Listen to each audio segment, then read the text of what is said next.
2024 ஜூலை மாத பலன்கள்.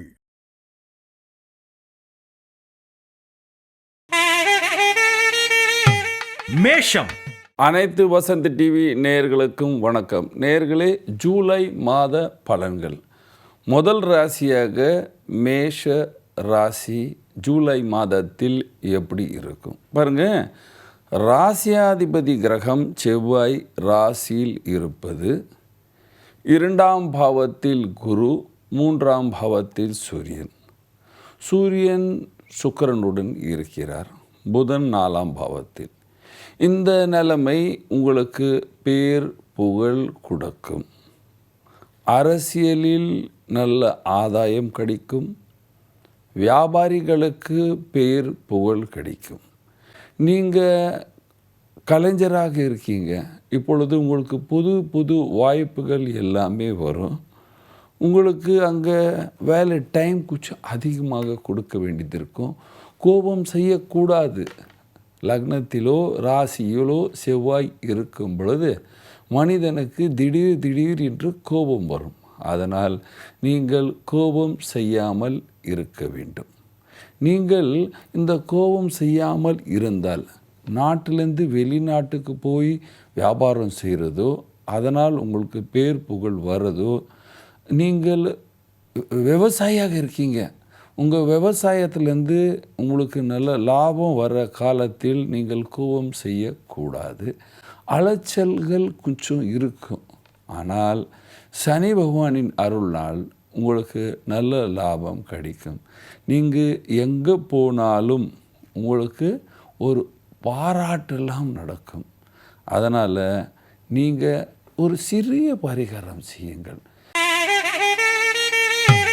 பரிகாரம்: தினமும் துர்கை ஆலயம் சென்று துர்கைக்கு ஒரு தீபம் ஏற்றி கொண்டே வந்தால் இந்த ஜூலை மாதம் உங்களுக்கு ரொம்ப விசேஷமாகவும் சந்தோஷமாகவும் வாழ்வீர்கள். ரிஷபம். ரிஷப ராசி நேயர்களே, ஜூலை மாதத்தில் பகவானின் அருள் உங்களுக்கு இருக்கின்றது. உங்கள் ராசிக்கு அதிபதியான கிரகம் 2ஆம் பாவத்தில் இருக்கின்றது. சுக்கிரன் சூரியனுடன் இருக்கிறார். புதன் 3ஆம் பாவத்தில் இருக்கிறார். அதனால் உங்களுக்கு நன்மையே நடக்கும். விரயஸ்தானத்தில் செவ்வாய் இருக்கும் பொழுது சிறிய தடைகள் இருக்கும். யாருக்காவது திருமணம் பற்றி பேசி கொண்டிருக்கும் பொழுது ஒரு தடை ஏற்படுத்தலாம். ஆனால் ராகு பகவானின் நிலைமையும் சனியின் நிலைமையினால் உங்களுக்கு பண வருமானம் வரும், பேர் புகழ் இருக்கும், அலைச்சல் குறையும் என்று சொல்லலாம். சில பேர் ராகுக்கு முன்பாகத்தில் செவ்வாய் இருக்கும் பொழுது தன்னுடைய வீட்டில் விவாதங்களை செய்வார்கள், கோபம் செய்வார்கள். நீங்கள் சாந்தமாக இருக்க வேண்டும், கோபம் செய்யாமல் இருக்க வேண்டும். 2ஆம் பாவத்தில் சுக்கிரன் இருக்கும் பொழுது திடீர்னு பணம் வரும். பெண்களுக்கு நகைகள் வாங்குகிற காலம் என்று சொல்லலாம். வேலைக்கு செல்கிற ஆண் பெண்களுக்கு நல்ல காலம் என்று சொல்லலாம். ஆனால் சனி பகவான் கொஞ்சம் கடுமையானவர். வேலை அதிகமாக செய்ய சொல்வார். என்ன செய்தால் இந்த பிரச்சனையிலேருந்து வெளியே வரலாம் பாருங்கள். நீங்கள் செய்ய வேண்டிய 2 பரிகாரங்கள். பரிகாரம்: தினமும் ஆஞ்சநேயரை சுற்றி விட்டு வர வேண்டும். அங்கே ஒரு தீபம் ஏற்றணும். ஆஞ்சநேயர் படம் வீட்டில் இருந்தாலும் செய்யலாம், கோயில் போயிட்டும் செய்யலாம். சனிக்கிழமை அரச மரத்தில் தீபம் ஏற்றுங்க. ஜூலை மாதத்தில் நீங்கள் சந்தோஷமாகவும் சுகமாகவும் வாழ்வீர்கள். மிதுனம். மிதுன ராசி நேயர்களே, ஜூலை மாதம் உங்களுக்கு எப்படி இருக்கும் பாருங்கள். ராசியில் சுக்கிரன் சூரியன், விரயஸ்தானாதிபதியான சுக்கிரன் ராசியில், விரயஸ்தானத்தில் குரு, 11ஆவது பாவத்தில் செவ்வாய், 10ஆம் பாகத்தில் ராகு, 9ஆவது பாவத்தில் சனி. இந்த மாதிரி நிலைமை இருக்கும் பொழுது கொஞ்சம் பயப்படுவீர்கள். அலைச்சல் ஆயிடுமா, சில பேருக்கு இருக்கிற வேலையே போயிடுமா, வீட்டில் வருமானம் இருக்குமா இருக்காதா என்று சிறிய பயம் இருந்து கொண்டே இருக்கும். நீங்கள் வெளிநாட்டு வியாபாரியாக இருந்தால் உங்களுக்கு நல்ல காலம் என்று சொல்லலாம். திருமணம் ஆகாத ஆண் பெண்ணுக்கு அடுத்த வருஷம் கல்யாணம் இருக்கு, இப்போ நிச்சயம் செய்யலாம். என்ன பரிகாரம் செய்ய வேண்டும்? பரிகாரம் பாருங்க, தினமும் இரவில் படுக்கும் பொழுது கொஞ்சம் வெல்லம் சாப்பிட வேண்டும். வியாழக்கிழமை அரச மரம் அல்லது வாழை மரத்தை பூஜித்து வர வேண்டும். இந்த மாதிரி செஞ்சீங்கன்னா ஜூலை மாதத்தில் நீங்கள் எல்லோரும் சந்தோஷமாகவும் சுகமாகவும் வாழ்வீர்கள். கடகம் கடக ராசி நேயர்களே, ஜூலை மாதம் எப்படி இருக்கும் பாருங்க. ஜூலை மாதத்தில் 15ஆம் தேதி இரவு 16ஆம் தேதி வரைக்கும் நினச்சிருங்களேன், உங்களுக்கு செலவுகள் அதிகமாக இருக்கும். தேவையில்லாத யாத்திரைக்கு செல்ல வேண்டியதெல்லாம் இருக்கும். 16ஆம் தேதிக்கு அப்புறம் ராசியில் சூரியன் வரார். அதனால் கோபம் அதிகமாக வரும். வீட்டில் மனைவி மேலே கோவப்படுவீங்க. இந்த காலத்தில் நீங்கள் ஏதாவது பெரிய ப்ராப்பர்ட்டி வாங்குறதோ ஏதாவது ஒரு பெரிய இன்வெஸ்ட்மெண்ட் பண்ணுறது இருந்தால் 15ஆம் தேதி வரைக்கும் செய்யாதீர்கள். ஏனென்றால் தனாதிபதியான கிரகம் சூரியன் விரயஸ்தானத்தில் இருக்கின்றது. அதனால் விரயம் என்று சொல்லும் பொழுது செலவுகள் அதிகமாக இருக்கும். நீங்கள் ஸ்டூடெண்ட்லேருந்து இப்போது மாறி கலைஞராக இருக்கீங்க, கலைஞராக போகிறீங்க அப்படின்னு சொல்லும் பொழுது உங்களுக்கு நல்ல காலம் என்று சொல்லலாம். நல்ல நல்ல வேலை வாய்ப்புகள் எல்லாம் உருவாகும். ஆனால் அந்த வேலை வாய்ப்பில் செலவுகள் கொஞ்சம் காத்துன்னு இருக்குது. என்ன பரிகாரம் செய்யலாம்? பரிகாரம் தினமும் ஆதித்ய ஹிருதய ஸ்தோத்திரம் படிக்க வேண்டும். பகவான் சூரியனுக்கு தண்ணீர் விடும். சனிக்கிழமை ஆஞ்சநேயர் ஆலயம் சென்று ஆஞ்சநேயரை சுற்றி விட்டு அங்கே ஒரு தீபம் ஏற்ற வேண்டும். இந்த மாதிரி செய்தால் கடகராசிக்காரர்கள் நீங்கள் எல்லோரும் சந்தோஷமாகவும் சுகமாக வாழ்வீர்கள். சிம்மம் சிம்ம ராசி நேயர்களே, ஜூலை மாதம் உங்களுக்கு எப்படி இருக்கும்? நீங்கள் கண்டிப்பாக சந்தோஷமாகவும் சுகமாகவும் வாழ்வீர்கள். அதில் எந்த குறையும் கிடையாது. குரு பகவானின் அருள் இருக்குது என்று சொல்லுவேன். என்ற பத்தில் குரு இருக்குது, எல்லோரும் பயமுறுத்துவாங்க, அதெல்லாம் ஒன்றும் கிடையாது.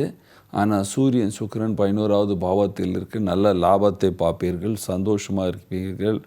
ஆனால் 16ஆம் தேதிக்கு அப்புறம் சூரியன் உங்கள் ராசியாதிபதி 12இல் செல்லும் பொழுது திடீர்னு வீண் யாத்திரைகள், யாராவது உடம்பு சரியில் பார்க்குறது போகிறது வர்றது, அந்த மாதிரியெல்லாம் உருவாகும். அதே நேரத்தில் தேவையில்லாத யாத்திரைகளை செய்யக்கூடாது. அதனால் வீண் செலவுகள் தான் ஏற்படுத்தும். தந்தையின் ஆரோக்கியத்தை கவனிக்க வேண்டும். நீங்கள் சாப்பாட்டில் ரொம்ப புளிப்பை சேர்க்கக்கூடாது. மத்தியான நேரம் படுக்கக்கூடாது. ஏனென்றால் இந்த மாதம் நீங்கள் மத்தியானம் படுத்தீங்கன்னா ஆகஸ்ட் மாதத்தில் சூரியன் 12இல் இருக்கும் பொழுது உங்களுக்கு தலைவலி ஏற்படுத்தும். அதனால் இந்த மாதம் மத்தியானம் நீங்கள் படுக்கக்கூடாது. அரசியல்வாதிகளுக்கு சாதாரணமாக சொல்லும்போது நல்ல காலம் என்று சொல்லலாம். ஆனால் ஆரோக்கியத்தை கவனிக்க வேண்டும். நீங்கள் விவசாயியாக இருக்கீங்க, நல்ல லாபத்தை பார்க்குவீங்க. கலைஞர்களுக்கெல்லாம் நல்ல காலம் என்று சொல்லலாம். நீங்கள் செய்ய வேண்டிய பரிகாரம் என்று சொல்லும் பொழுது பரிகாரம் நீங்கள் தினமும் பகவான் சிவனுக்கு அபிஷேகம் செய்ய வேண்டும். அரச மரத்துக்கு தண்ணீர் வாரத்தில் 6 நாள் விட்டு வந்தால் சிம்மராசிக்காரர்கள் நீங்கள் எல்லோரும் சந்தோஷமாகவும் சுகமாகவும் வாழ்வீர்கள். கன்னி ராசி நேயர்களே, ராசியாதிபதி கிரகம் கடக ராசியில் 11வது பாவத்தில் இருக்கிறார். 10ஆம் பாவத்தில் சூரியன் சுக்கிரன் இருக்கிறார். 6ஆம் பாவத்தில் சனி பகவான் இருக்கிறார். குரு பகவான் நல்ல நிலைமையில் இருக்கின்றார். அதனால் உங்களுக்கு யாத்திரைகள் நடக்கும், லாபம் நடக்கும், சுபம் எல்லாம் நடக்கும். ஆனாலும் ஒரு மனசில் ஒரு பயம் இருந்து கொண்டே இருக்கும். ஏதாவது நெகட்டிவ் நடக்குமா, ஏதாவது கஷ்டம் வருமா, ஏதாவது பிரச்சனை வருமா, இந்த மாதிரி அதிகமாக சிந்தனை செய்வீர்கள். வீட்டில் சுபகாரியம் நடக்கும். வயதானவர்களுக்கும் ஆரோக்கியம் இருக்கும். சத்ருகள் குறைவார்கள் என்று சொல்லலாம். விரோதிகள் குறைவார்கள் என்று சொல்லலாம். விவசாயிகளுக்கு நல்ல லாபம் என்று சொல்லலாம். நல்ல சந்தோஷமாக இருப்பீர்கள். ஆனால் கேதுவும் ராகுவுடைய நிலைமை சரியில்லாமல் இருக்கும் பொழுது நீங்கள் மனசில் நினச்சி கொண்டே இருப்பீங்க. வீண் பயம் இருந்து கொண்டே இருக்கும். யாராவது நம்ம பயிரை கெடுத்துடுவாங்களா, நஷ்டப்படுத்தி விடுவார்களா, இந்த மாதிரி சிறிய சிறிய பயம் கஷ்டம் இருந்து கொண்டே இருக்கும். என்ன பரிகாரம் செய்யலாம்? பரிகாரம். ஓம் கணபதி நம, ஓம் கணபதி நம, ஓம் கணபதி நம. விநாயகரை கும்பிட்டு கொண்டே வந்தால் நீங்கள் ஜூலை மாதத்தில் சந்தோஷமாகவும் சுகமாகவும் வாழ்வீர்கள். துலாம். துலாம் ராசி நேயர்களே, உங்களுக்கு ஜூலை மாதம் எப்படி இருக்கும் பாருங்கள். ஜூலை மாதத்தில் செவ்வாய் கிரகம் தன்னுடைய சுய வீட்டில் இருக்கின்றது. உத்தியோக ஸ்தானாதிபதியான கிரகம் தொழிலில் உங்களுக்கு வெற்றி வாய்ப்பை கொடுக்கும். 8ஆம் பாவத்தில் குரு இருக்குது. பணம் கொஞ்சம் டிலேவாக வரும், ஆனால் சேரும். 9வது பாவத்தில் சுக்கிரன், ராசியாதிபதி சுக்கிரன் 11வது பாவத்துக்கு அதிபதி சூரியனுடன் இருக்கும் பொழுது திடீர்னு உங்களுக்கு பேர் புகழ் எல்லாம் சேரும். பணம் சேரும். எப்படியாவது யாராவது உங்களை ஒரு இன்டர்வியூ எடுக்கிறதோ, உங்ககிட்ட பேசுகிறதோ, உங்ககிட்டேருந்து இருக்கிற பொருள்களை வாங்குறதோ, அந்த மாதிரி திடீர்னு ஒரு லாபமான செய்தி உங்களுக்காக காத்து கொண்டே இருக்கின்றது. நீங்கள் அரசியலில் இருந்தால் தன்னுடைய பேச்சு திறமையை கொஞ்சம் கம்மி பண்ணுங்கள்.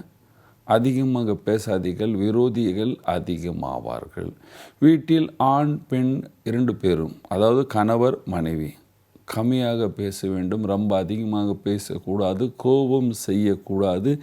7ஆம் பாவத்தில் செவ்வாய் இருக்கும் பொழுது அது கோபத்தையும் கொடுக்கும். பணத்தை கொடுக்கறது கரெக்டு, ஆனால் அதே நேரத்தில் கோபத்தையும் கொடுக்கும். அந்த கோபத்தை கண்ட்ரோல் பண்ண வேண்டும். இல்வாழ்க்கை சந்தோஷமாக இருக்கும். பாருங்கள், என்ன பரிகாரம் செய்ய வேண்டும் பாருங்கள். பரிகாரம் என்று சொல்லும் பொழுது பரிகாரம் நீங்கள் செய்ய வேண்டிய பரிகாரம் குருவின் பரிகாரம். குருவின் பரிகாரம் அரச மரத்தை பூஜிக்க வேண்டும்.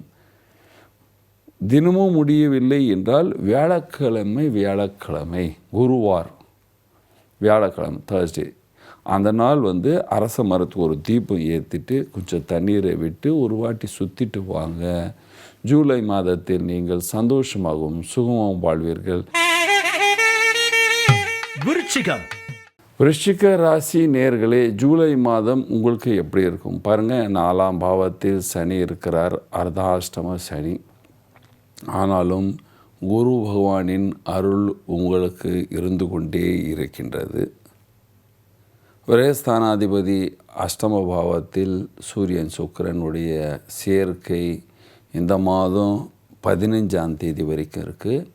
16ஆம் தேதி சூரியன் ராசி மாறி கடகத்தில் வரார். அந்த காலத்துக்கு அப்புறம் உங்களுக்கு பேர் புகழ் எல்லாம் இருக்கும். அலைச்சல் குறையும். மன கஷ்டங்கள் குறையும். பண பற்றாக்குறை இப்பொழுது கொஞ்ச நாள் 15 நாள் இருக்கும். அதுக்கப்புறம் அதுவும் இல்லாமல் போகும். படிக்கிற ஸ்டூடெண்ட்ஸ், ஆண் பெண், சின்னவர்கள் பெரியவர்கள் எல்லோருக்கும் சந்தோஷமான காலம் என்று சொல்லலாம். ஏனென்றால் குரு பகவான் உங்கள் ராசியை பார்த்து கொண்டே இருக்கிறார். 11வது பாவத்தை பார்த்து கொண்டிருக்கிறார். அதனால் உங்களுக்கு படிப்பு நல்லாவே இருக்கும் என்று சொல்லலாம். அது உங்களுக்கு தசை காலம் நல்லா இருந்தால் இன்னும் ரொம்ப பிரமாதமாக படிப்பீர்கள். என பரிகாரம் செய்ய வேண்டும். பரிகாரம் பாருங்கள், 4ஆம் பாவத்தில் சனி பகவான் இருக்கிற. தினமும் பைரவர் ஆலயம் சென்று வர வேண்டும். அங்கே ஒரு தீபம் ஏற்ற வேண்டும். சனிக்கிழமை கண்டிப்பாக அரச மரமோ நவகிரக கோயிலுக்கோ சென்று அங்கு தீபம் ஏற்றி கொண்டு வந்தால் நீங்கள் ஜூலை மாதத்தில் சந்தோஷமாகவும் சுகமாகவும் வாழ்வீர்கள். தனுசு. தனுசு ராசி நேயர்களே, உங்களுக்கு சனி பகவான் 3ஆம் பாவத்தில் இருக்கிறார். சூரியன் சந்திரன் நல்ல நிலைமையில் இருக்கிறார். சுக்கிரனும் 7ஆம் பாவத்தில் நல்ல நிலைமையில் இருக்கிறார். பாருங்கள், சூரியன் 7ஆம் பாவத்தில் வரும் பொழுது கோபம் அதிகமாக வரும். குரு பகவான் ராசியாதிபதி குரு 6இல் போகும் பொழுது விரோதிகள் அதிகமாவார்கள், கோபம் அதிகமாகும். யார்கிட்டையாவது தேவையில்லாத சண்டைகள் எல்லாமே ஆரம்பிக்கும். 16ஆம் தேதிக்கு அப்புறம் சூரியனின் நிலைமை 8ஆம் பாவத்தில் இருக்கும். ஏதாவது பெரிய இன்வெஸ்ட்மெண்ட்டு செய்யலாம் என்று நினைப்பீர்கள். அதனால் ரொம்ப உஷாராக யாருக்கு வீட்டில் ஜாதகம் சரி இருக்கோ அவங்க பேரில் தான் இன்வெஸ்ட்மெண்ட் பண்ணணும் தவிர நீங்கள் ஒரு மாதம் இன்வெஸ்ட்மெண்ட் பண்ணக்கூடாது, பெரிய இன்வெஸ்ட்மெண்ட் பண்ணக்கூடாது. இல்லைன்னா வீண் செலவுகளில் மாட்டி கொள்வீர்கள். படிக்கிற ஆண் பெண் சின்னவங்க பெரியவங்க எல்லோருக்கும் சந்தோஷமான காலம் என்று சொல்லலாம். விவசாயிகளுக்கு நல்ல காலம் என்று சொல்லலாம். நீங்கள் சந்தோஷமாக இருப்பீர்கள். என்ன பரிகாரம் செய்யலாம்? பரிகாரம். ராசியாதிபதி 6ஆம் பாவத்தில் இருக்கின்றது. நீங்கள் தட்சிணாமூர்த்தீஸ்வர் பூஜிக்க வேண்டும். வியாழக்கிழமை பூஜிக்க வேண்டும். அல்லது அரச மரத்துக்கு தீபம் ஏற்றி சுற்றி கொண்டு வந்தால் எல்லோரும் தனுசு ராசிக்காரர்கள் எல்லோரும் சந்தோஷமாகவும் சுகமாக வாழ்வீர்கள். மகரம். மகர ராசி நேயர்களே, ராசியாதிபதி பகவான் சனி 2ஆம் பாவத்தில் இருக்கிறார், நல்ல நிலைமையில் இருக்கிறார். பாத சனி என்று எல்லோரும் சொல்வார்கள். குரு பகவானும் உங்களுக்கு நல்ல நிலைமையில் இருக்கிறார். அதனால் தைரியமாக இருங்கள். சூரிய பகவானின் நிலைமையும் விரோதிகளை குறைக்கும் என்று சொல்லலாம். சூரியன் சுக்கிரன் 6ஆம் பாவத்தில் சேருவதால் 7ஆம் பாவத்தில் வருவதால் உங்களுக்கு நல்ல வாய்ப்புகள் உருவாகும், பேர் புகழ் உருவாகும். வீட்டில் ஏதாவது சுப காரியம் நிகழ்ச்சி நடக்கும் என்று சொல்லலாம். செலவுகள் அதிகமாக இருக்கும், அலைச்சல்கள் அதிகமாக இருக்கும். தைரியமாக இருக்க வேண்டும். ஆனால் பண வசதி இருக்கும், சுபம் நடக்கும் என்று சொல்லலாம். நீங்கள் அரசியலில் இருந்தால் உங்களுக்கு பேர் புகழ் இருக்குது என்று சொல்லலாம். ஆனால் அலைச்சல்கள் அதிகமாக இருக்கும். நீங்கள் படிக்கிறீங்க அப்படின்னு சொல்லும் பொழுது கோபம் செய்யக்கூடாது, வீணாக பேசக்கூடாது, அலைச்சல்கள் அதிகமாக இருக்கும். என்ன பரிகாரம் செய்யலாம்? பரிகாரம். தினமும் பகவான் சிவனை பூஜிக்க வேண்டும். சனிக்கிழமை நீங்கள் நவகிரக கோயில் சென்று அங்கே சனி பகவானுக்கு ஒரு தீபம் ஏற்ற வேண்டும்.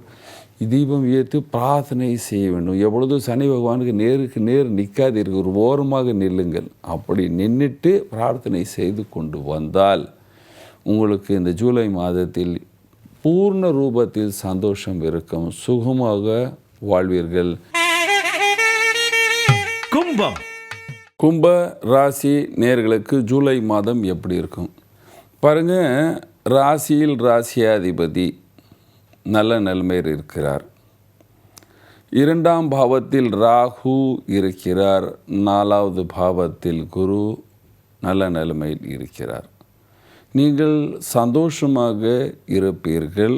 அலைச்சல்கள் ஓவராக இருக்கும். நீங்கள் வெளிநாட்டு வியாபாரியாக இருந்தால் நீங்கள் அதில் நல்ல லாபம் பார்ப்பீங்க. ஆனால் 15ஆம் தேதிக்கு அப்புறம்தான் பார்ப்பீங்க. அது வரைக்கும் கொஞ்சம் அலைச்சல்கள் அதிகமாக இருக்கும். வேலைக்கு செல்கிற ஆண் பெண்களுக்கு நல்ல காலம் என்று சொல்லலாம். ஆனால் அலைச்சல்கள் ஒர்க் டைம் டு டைம் செய்ய வேண்டும். அரசியல்வாதிகளுக்கு அலைச்சல்கள் ரொம்ப ஓவராக இருக்கும், பிரச்சனைகள் ஓவராக இருக்கும். இருக்கிற சீட்லேயே அப்படியே உட்காந்துருக்கணும், வீணாக பேசக்கூடாது, அல்லது உங்களுக்கு பிரச்சனை அதிகமாக வந்து சேரும். படிக்கிறவங்களுக்கு மீண்டும் சொல்கிறேன், நீங்கள் கண்டிப்பாக ரொம்ப உஷாராக படிக்க வேண்டும். பாருங்கள், கும்பராசிக்காரர்களுக்கு ஒரு பரிகாரம் சொல்கிறேன்.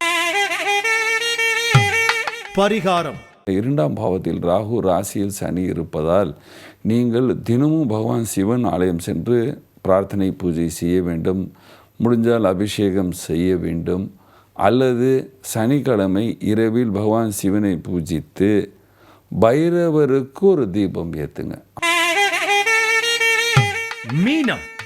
மீன ராசி நேர்களே, ராசியில் ராகு இருப்பதால் ராசியாதிபதி குரு பகவான் 3ஆம் பாவத்தில் இருப்பதால் 4ஆம் பாவத்தில் சூரியன் சுக்கிரன் இருப்பதால் இந்த மாதம் கொஞ்சம் அலைச்சல்கள் ஓவராக இருக்கும். சூரியன் நாலில் இருப்பதாவது ஜாயிண்ட் ஃபேமிலி சிஸ்டம் இருந்தால் சொத்து பிரச்சனை ஏதாவது கொடுக்கும். 7 நாட்டு சனி இருக்குது, அலைச்சல்கள் அதிகமாக இருக்கும். தேவையில்லாத யாத்திரைக்கு செல்ல வேண்டிய நிலைமையெல்லாம் இருக்கும். வீணாக இங்கேயும் அங்கேயும் அலைச்சல் அதிகமாக இருக்கும். ஆனால் சந்திரன் சக்கரம் சுற்றும் பொழுது சில நாள்கள் ரொம்ப நல்லா இருக்கும், சில நாள்கள் அலைச்சல் அதிகமாக இருக்கும். நீங்கள் அரசியலில் இருக்கீங்க, இருக்கிற சீட்டில் இருங்க, தேவையில்லாததெல்லாம் பேசாதீங்க. விரோதிகள் ஓவராக இருப்பாங்க. உங்களுக்கு கீழே இருக்கிறவங்க பற்றி, உங்கள் மேலே இருக்கிறவங்க பற்றி ஏதாவது போட்டு கொடுப்பாங்க. தேவையில்லாததெல்லாம் நடக்கும். வெளிநாட்டு வியாபாரிகளுக்கு அலைச்சல்கள் ஓவராக இருக்கும். உள்நாட்டு வியாபாரிகள் சந்தோஷமாக இருப்பார்கள். விவசாயியாக இருக்கீங்க அப்படின்னு சொல்லும் பொழுது விவசாயத்தில் லாபம் இருக்குது என்று சொல்லலாம். ஆனால் பேமெண்ட் 1 மாதத்துக்கு அப்புறம் தான் உங்களுக்கு வந்து சேரும். இந்த மாதிரி சில சிக்கல்கள் மீன ராசிக்கு இருக்குது. என்ன பரிகாரம் செய்யலாம்? பரிகாரம். தினமும் பகவான் ஆஞ்சநேயர் பூஜை செய்ய வேண்டும். சனிக்கிழமை கண்டிப்பாக ஆஞ்சநேயர் ஆலயம் சென்று அங்கே துளசியை வைத்து சிந்தூரத்தை வைத்து பூஜை செய்து அந்த துளசி பிரசாதத்தை எடுத்துக்கொண்டு வந்தால் நீங்கள் ஜூலை மாதத்தில் சந்தோஷமாகவும் சுகமாகவும் வாழ்வீர்கள்.